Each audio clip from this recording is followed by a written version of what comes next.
Mesdames, Mesdemoiselles, Messieurs, Monsieur le Président de la communauté d'agglomération de Marne et Gondoire, Jean-Paul Michel. Jean-Paul. Ah, il est là, juste là. On ne montre pas du doigt. Pardon. Monsieur le maire de Lagny, Jean-Paul Michel. c'est le même. C'est le même.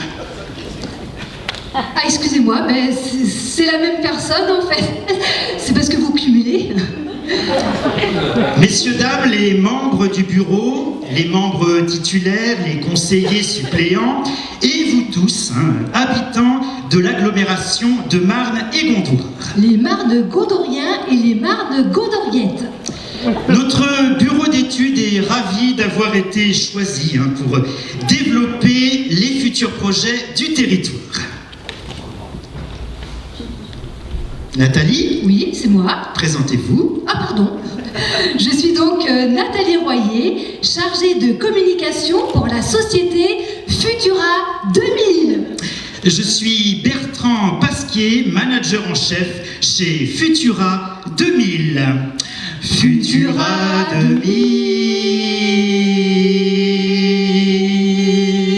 2000. Nous allons dès maintenant vous présenter vos projets d'avenir pour votre territoire. Le SCOT. Le grand S.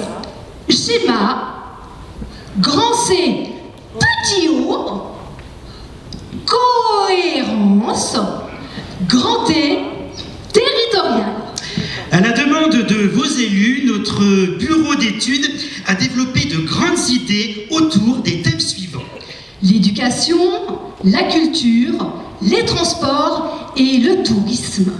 Marne et Gondoire, c'est 20 communes, 101 000 habitants environ, 16 ans d'existence, à seulement 25 km de Paris. 3 heures en voiture. Premier projet, éducation. Nature.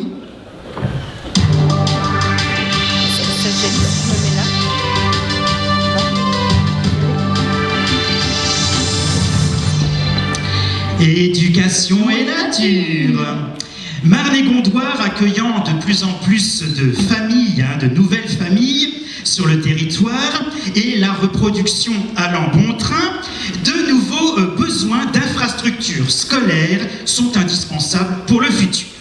Mais qui dit plus d'enfants dit plus de déchets et plus de consommation d'énergie. Alors, comment faire, Bertrand ?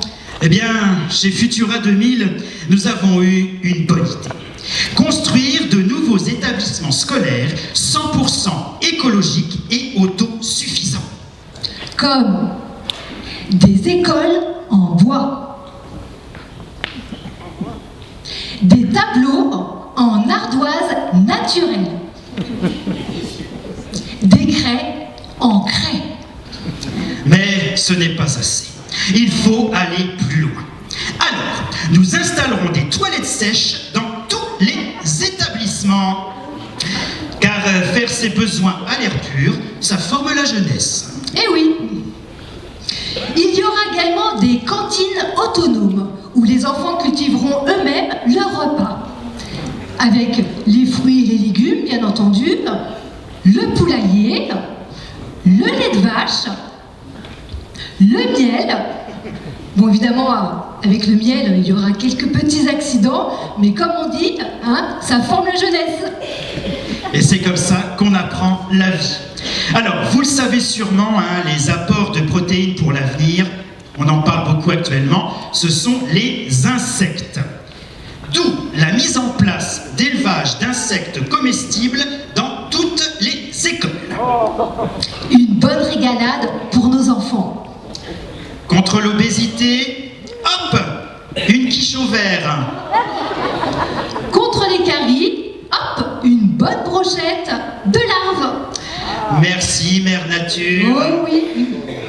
Alors, En ce qui concerne l'énergie, l'éclairage et le chauffage, des idées Bertrand? eh bien, les panneaux solaires sont une bonne solution, hein, nous direz-vous. Mais leur installation coûte souvent trop cher. Hein.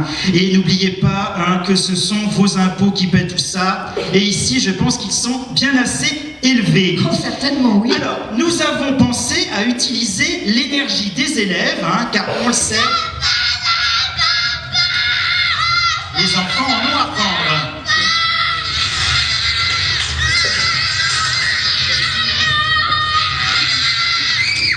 Voilà. Bon. Alors, voici donc un système bien ingénieux pour les calmer. Le bureau vélo. Pendant les cours, les enfants vont pédaler.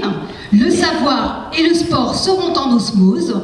Nous aurons donc des petites têtes bien pleines dans des corps bien faits. Voici d'ailleurs des petits essais de prototypes. Ah, ça c'est Stéphanie Bouziol qui travaille avec nous chez Futura 2000. C'est la comptable. Donc c'est aussi une amie d'enfance. En fait, je la connais depuis le lycée, on était ensemble à Bussy. On est de la région, on est un peu comme vous, on a les mêmes tares. Mais du coup, on était hyper contents de se retrouver quand on a travaillé chez Futura 2000. Oh! Mais dites donc Bertrand, qui c'est là sur le vélo? Qu'est-ce que vous avez fait Nathalie avec le PowerPoint hein? Elle est impayable. Ah mais Bertrand, il aime pas le sport. Bon, en même temps, il en a pas besoin, il a un corps d'athlète. C'est vrai, il est pas mal. Deuxième projet, culture. Patrimoine.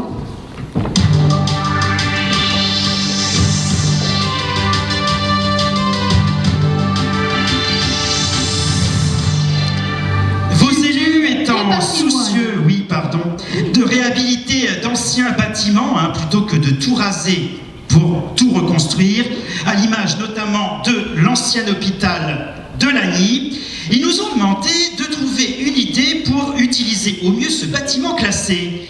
Alors, il faut savoir que le ministère de la Culture a voulu récupérer le bâtiment pour installer un deuxième FRAC sur le territoire. Oui, et encore nous l'emballer dans du miroir. Mais rassurez-vous, Jean-Paul Michel a dit non, non, non, non, non, un FRAC, ça suffit. Déjà que personne n'y va. Alors, il nous a surtout demandé de trouver un projet très simple au niveau des habitants de Marne et Gondoire. C'est bien ça, hein? Oui. Ça. Alors, on a eu la bonne idée d'un musée de la poupée régionale. Avec ça, au moins, il n'y aura pas besoin d'avoir fait maths sup pour comprendre les œuvres. Alors, ce musée aura une petite particularité. Il faut savoir que toutes les poupées présentées seront vivantes. Alors, vous pouvez voir ici un petit échantillon, hein, notamment la provençale et la bigoudaine. C'est ma cousine. Bon, elle n'est pas bigoudaine proprement dit, hein. Elle n'est pas du tout de Bretagne, mais elle me ressemble. Voilà, merci Nathalie. Alors, il y aura toutes les régions de France de représenter, bien sûr, hein, et les mannequins seront recrutés par Pôle emploi. Alors, quand on dit mannequin, rassurez-vous, c'est une façon de voir les choses, hein, parce qu'on prendra tous les physiques, hein, tout le monde sera accepté. La seule chose, c'est qu'il faudra être bien blanc. Voilà. Alors, Marne et Gondoire va donc mettre en place un partenariat avec Pôle emploi, hein, ce qui va bien sûr diminuer le taux de chômage de l'agglomération. Et tout le monde pourra postuler, hein, absolument. Et rassurez-vous, aucune compétence particulière ne vous sera demandée. Non. Il suffira juste de savoir rester immobile pendant 7 heures par jour. Tout à fait. Alors, il faut savoir que le musée sera ouvert aux scolaires qui apprendront ainsi les différentes espèces. Ben oui, ce sera comme dans un zoo, hein, C'est ça. avec des fiches explicatives pour chaque espèce. Alors voici d'ailleurs un petit exemple que nous vous laissons découvrir.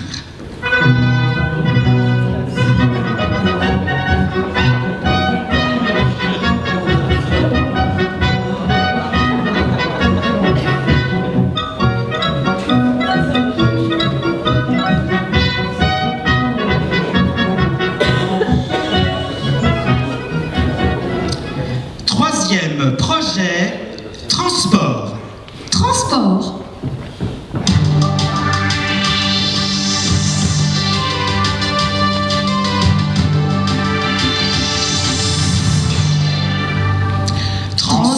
les transports.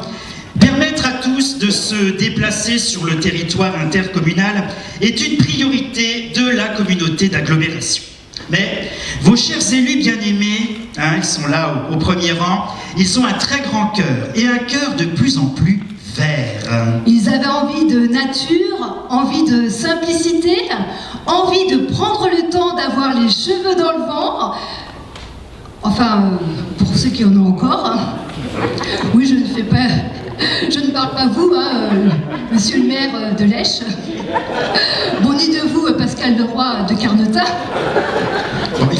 Ni non plus du monsieur là-bas que je ne connais pas. C'est vrai que les maires, en général, ont une calvitie. Oui, bon, c'est un petit peu normal en même temps. Quand on est maire, c'est parce qu'on est vieux, donc ça va de pair. En même temps, j'aurais pas dû dire cheveux dans le fond, c'était un peu inadapté. Si, cheveux dans le vent, ça peut marcher pour des mairesses. Oui, non, mais des mairesses à Marne-et-Gondoire. Il y a 2 dames. Voilà. Vous êtes mairesse? Non. Vous voyez? Donc ça marche pas. Alors, fort de ces envies, chez Futura 2000, nous avons cogité très très fort et nous avons encore trouvé une bonne idée de génie. Oui, après Vélib, après Autolib, voici Équilibre. Un cheval pour tous à cheval. Vive les chevals! Dans chacune des 20 communes, il y aura une borne de location de chevaux, avec bien sûr des possibilités d'abonnement mensuel sur le même principe que les Vélib. Voici, voilà, le cheval et les fameuses bornes. Donc en fait, grâce à Équilibre, tout cela permettra aux communes les plus excentrées d'avoir enfin accès à la mobilité. Évidemment, je parle de la commune de Lèche, la commune de Carnotin et la commune de Pont-Carré. Il faut savoir que ce mode d'éco-mobilité enrichira la terre des potagers des écoles grâce au crottin. Donc voilà, la boucle est bouclée. 4e projet, souvenir, loisirs.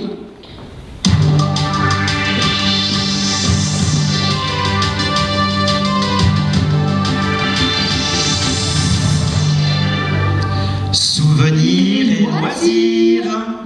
S'amuser et se détendre dans notre société où le travail prédomine, eh bien, c'est important. Oh que oui. C'est vrai que quand on vous regarde, on se dit qu'on en a bien besoin. Alors, pour oublier ses soucis, rien de mieux, vous allez me dire, que d'aller dans un parc d'attractions. Tout à fait, Bertrand. Depuis 25 ans, on va tous chez notre voisine, la souris américaine, mais parfois on aimerait bien changer un petit peu de parc. Oui, c'est vrai. Alors, vos élus aimeraient bien se lancer dans un grand projet de parc à thème, mais le problème, c'est toujours le même. Le financement, bien sûr, sans compter qu'il faut trouver un grand terrain. Donc, dans un premier temps, l'idée, c'est de vendre des terrains sur les 20 communes de l'agglomération pour pouvoir financer ce grand projet. Et qu'est-ce qu'on trouve comme terrain presque inoccupé dans toutes les communes?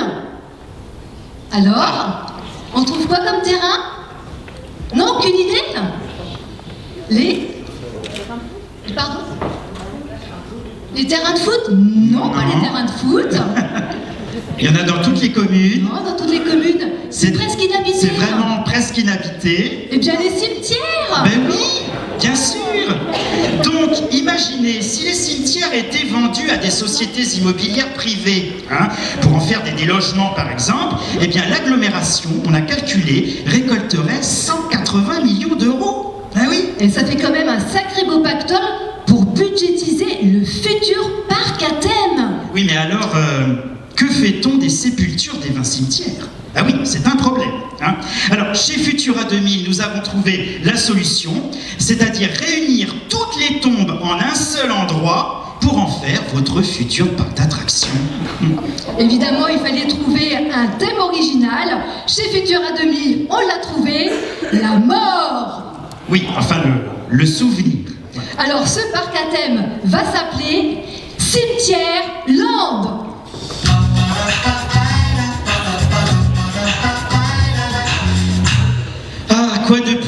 original hein, que d'aller visiter nos chers disparus avec l'amusement en famille.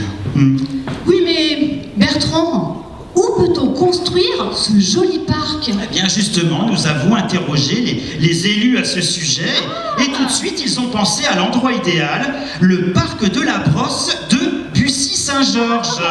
Mais c'est vrai que c'est une excellente idée. Ce parc a une taille idéale. De jolis arbres, de grands espaces pour y mettre toutes les tombes et un magnifique étang d'eau pour faire du pédalo. Oui, c'est quand même une bonne idée. Hein, et voyez, avec ce plan, vous y voyez un petit peu plus clair. Hein, il se trouve d'ailleurs juste à côté du parc de Rantilly. Et les visiteurs seront accueillis par nos 2 mascottes. Bis-bis, la mouche, et Croac, le corbeau. Comme ils ont l'air malicieux. Oh, je suis sûre que les enfants vont les adorer. D'ailleurs, regardez-les qui s'amusent déjà sur le futur terrain de la vallée de la Brosse.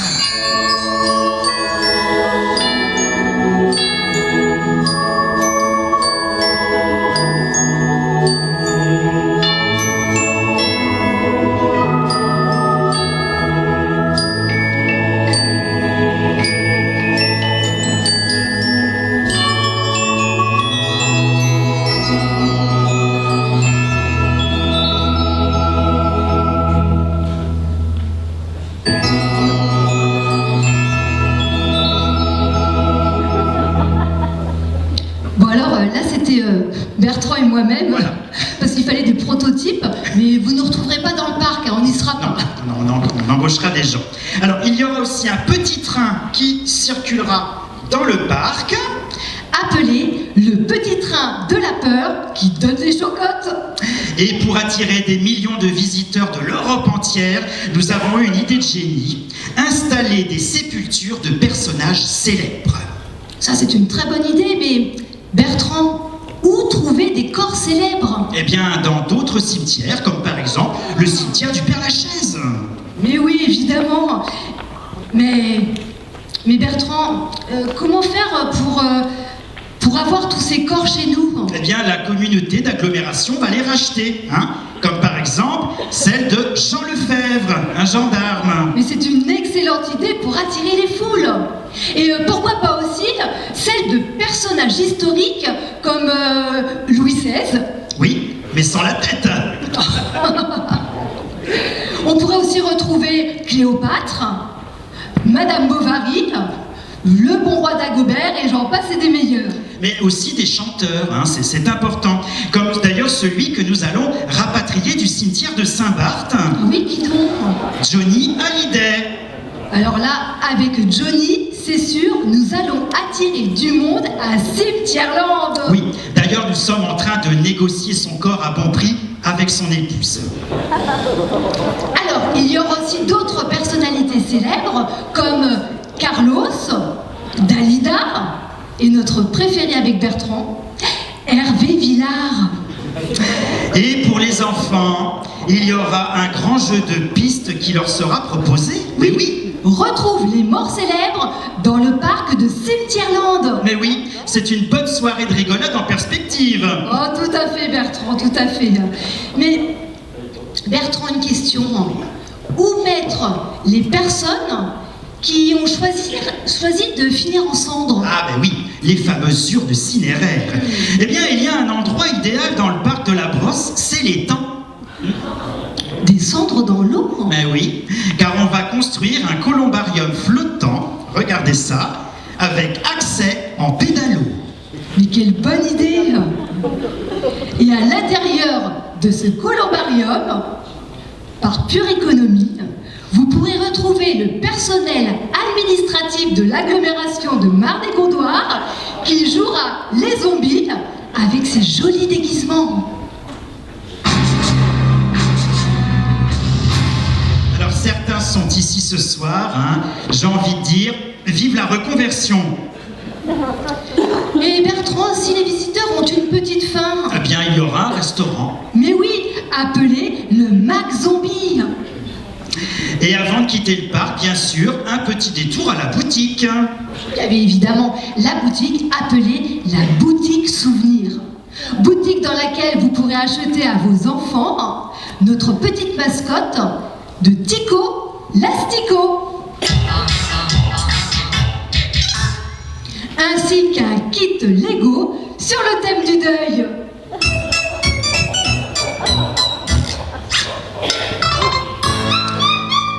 Et comme ce grand projet va évidemment générer énormément d'activités économiques sur le territoire... Eh bien, Mickey peut aller se rhabiller. Allez, au revoir Mickey. Alors, nous ne doutons pas, bien sûr, que cette belle idée va remporter tous les suffrages auprès de la population de Marne-et-Gondoire. Nous en sommes certains, Bertrand. Alors voilà, nous avons terminé de vous présenter les 4 principaux futurs projets de l'agglomération. Mais avant de vous quitter, pour que tout soit bien clair, voici un petit rappel du schéma de l'articulation des documents d'urbanisme à partir duquel nous avons durement travaillé.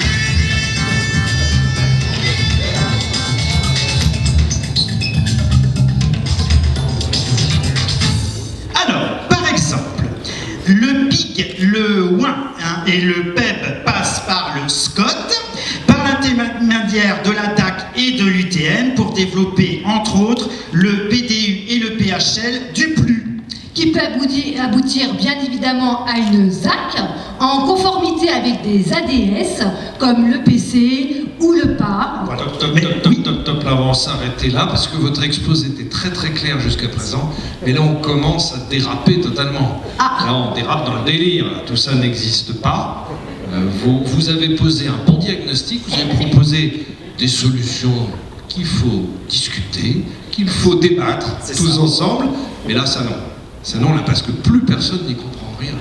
C'est technique. Voilà. Donc là, on va vous proposer, nous les élus du bureau et les maires, de venir s'installer sur la scène, et puis on va échanger, proposer nos projets, et puis échanger avec la salle. Merci beaucoup. Merci. Pour votre talent.